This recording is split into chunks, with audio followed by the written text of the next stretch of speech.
జై శ్రీరామ్. నేను మౌనికా శంకర. ముఘల్ తుర్కుల ఆఫ్ఘన్ల అట్రాసిటీస్ తర్వాత బ్రిటిష్ ఈస్ట్ ఇండియా అట్రాసిటీస్ని మనం ఫేస్ చేసినాం.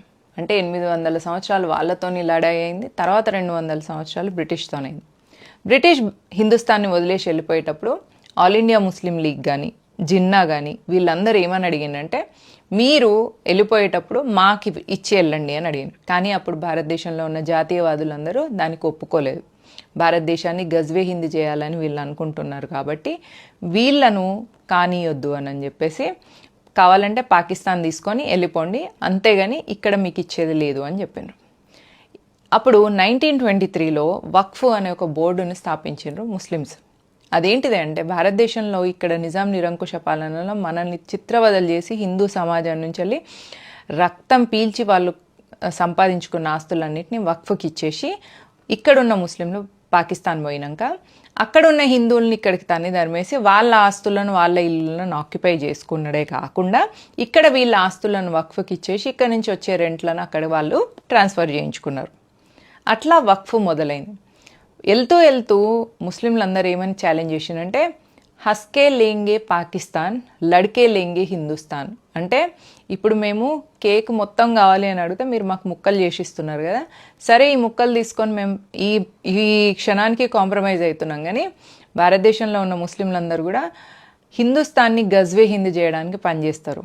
ఎట్లా? పాపులేషన్ జిహాద్ వల్ల. అంటే 4 పెళ్ళిళ్ళు చేసుకొని 40 మంది పిల్లల్ని కానీ పాపులేషన్ పెంచుకొని సంఖ్యాబలంతో హిందుస్థాన్ని గజ్వే హిందీ చేస్తాం. నెక్స్ట్ లవ్ జిహాద్ ద్వారా హిందూ ఆడపిల్లల్ని తీసుకెళ్ళి వాళ్ళ పెళ్ళిళ్ళు చేసుకొని వాళ్ళతో ముస్లిం సంతతిని పెంచుకుంటాం, తద్వారా హిందూ సంతతి తగ్గుతుంది. నెక్స్ట్ ల్యాండ్ జిహాద్. ల్యాండ్ జిహాద్ అంటేనే ఈ వక్ఫ్, దీన్నే వక్ఫ్ అంటారు. ఇప్పుడు ఆఫ్ఘనిస్తాన్ అయిపోయింది, పాకిస్తాన్ అయిపోయింది, బంగ్లాదేశ్ అయిపోయింది, ఇక మిగిలిన హిందుస్థాన్ని గజ్వే హిందూ చేయాలన్న ప్లాన్తో 1923 నుంచి ముస్లిం లీగ్ 1947లో పాకిస్తాన్ వెళ్ళిపోయిన పంచెలు పని చేస్తూ వీళ్లకు తోడు దొంగలుగా కాంగ్రెస్ ప్రభుత్వం కాంగ్రెస్ ప్రభుత్వం అయిపోయి మైనారిటీ అపీజ్మెంట్ చేస్తూ 1995లో వక్ఫ్కి లీగల్గా సూపర్ పవర్స్ ఇచ్చింది. ఏంటిది అంటే, waqf by a user is a waqf. అంటే ఇప్పుడు మనకి ఎల్బీ స్టేడియంలో ఇఫ్తార్ విందు జరిగింది ఇప్పుడు మొన్న తెలంగాణలో. ఆ ఎల్బీ స్టేడియంలో జరిగిన ఇఫ్తార్ విందు, ఒకసారి వాళ్ళు ఇఫ్తార్ విందు అక్కడ జరుపుకున్న కారణంగా వాళ్ళు ఇది వక్ఫ్ ప్రాపర్టీ అనగానే అది వక్ఫ్ అయిపోతుంది. దాన్ని వక్ఫ్ బై యూజర్ ఈజ్ అ వక్ఫ్స్ అంటారు.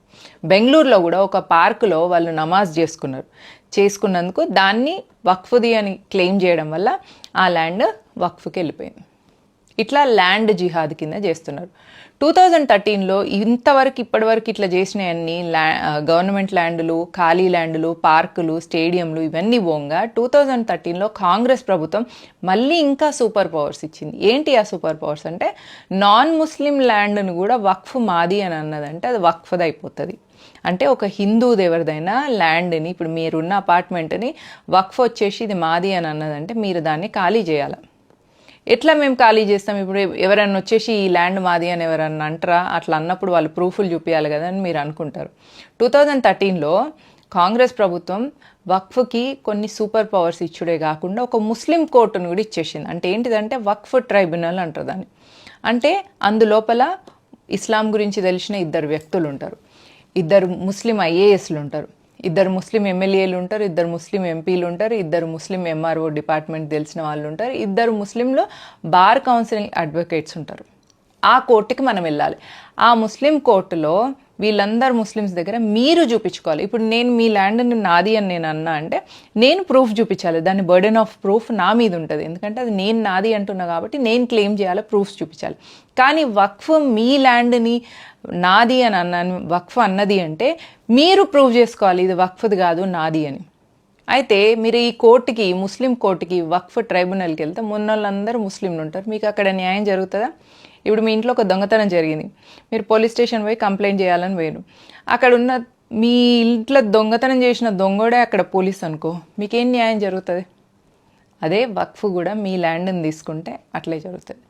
ఎవ్రీ టైం కాంగ్రెస్ ప్రభుత్వం మేము ఇంకా నెక్స్ట్ రాము అని అనుకున్నప్పుడల్లా ముస్లిం అపీజ్మెంట్ కింద ఇట్లాంటి భయంకరమైన చట్టాలు తీసుకొచ్చి వాళ్ళ చేతిలో పెట్టింది.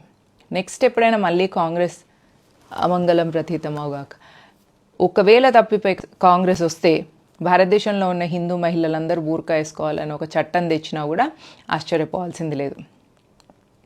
వక్ఫ్ లాంటివే కాదు, ఇంకెన్నో డేంజరస్ యాక్షన్ తీసుకొచ్చింది.